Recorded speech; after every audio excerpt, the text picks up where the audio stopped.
El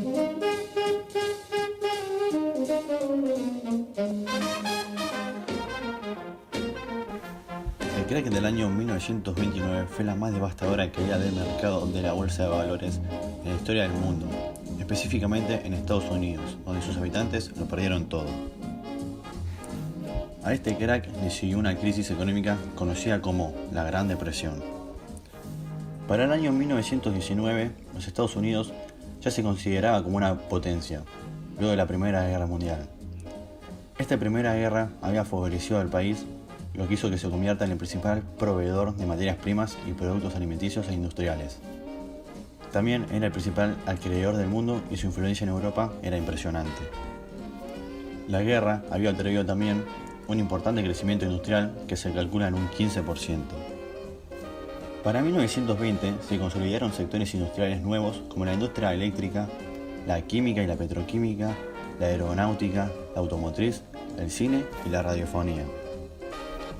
Como consecuencia de este desarrollo industrial sin precedentes, el sistema energético se renovó, sobre todo a partir del incremento del consumo de petróleo y electricidad. La industria se hizo más eficiente al incorporarse el taylorismo y el fordismo como nuevas modalidades de producir y organizar el trabajo.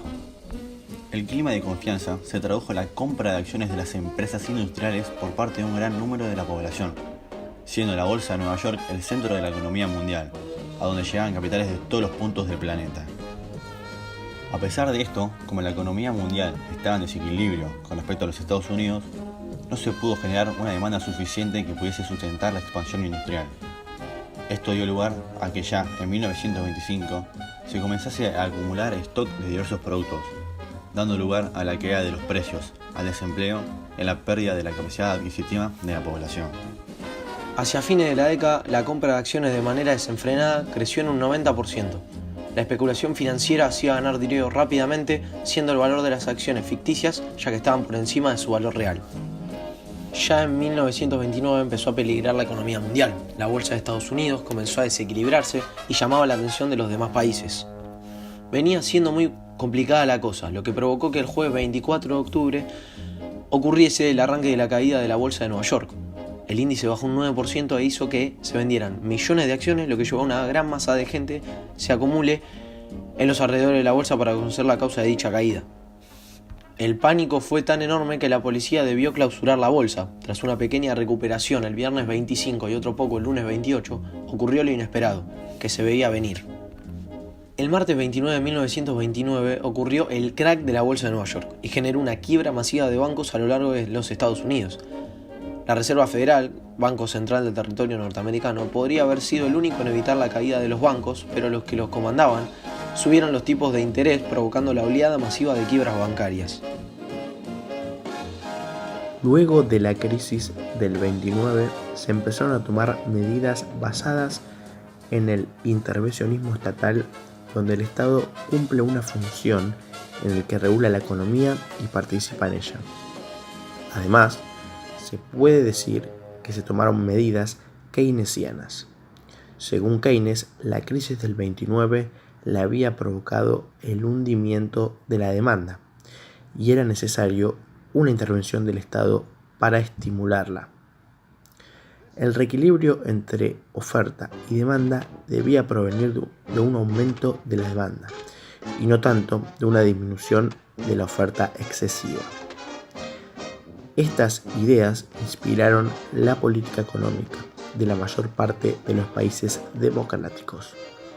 En todos ellos, el Estado se vio obligado a intervenir para relanzar la economía.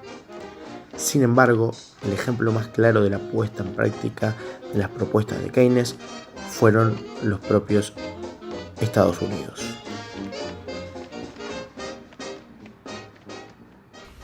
La crisis del 29 obviamente trajo consecuencias que fueron muy duras para muchos países. Se produjo la desaparición de varios inversores, tanto grandes como pequeños, empeoró la economía mundial y esto afectó demasiado a los países europeos, ya que se estaban recuperando de las consecuencias de la Primera Guerra Mundial y esta crisis los arruinó. Lo que comenzó en un simple descenso de las cotizaciones de la bolsa de Nueva York en primavera de 1929 se convirtió en la mayor crisis en la historia del capitalismo. A esto hay que sumarle que la inseguridad y la miseria se transmitieron como una epidemia, de modo que se produjo la caída de los beneficios empresariales, los precios, el comercio internacional descendió entre un 50% y un 66%.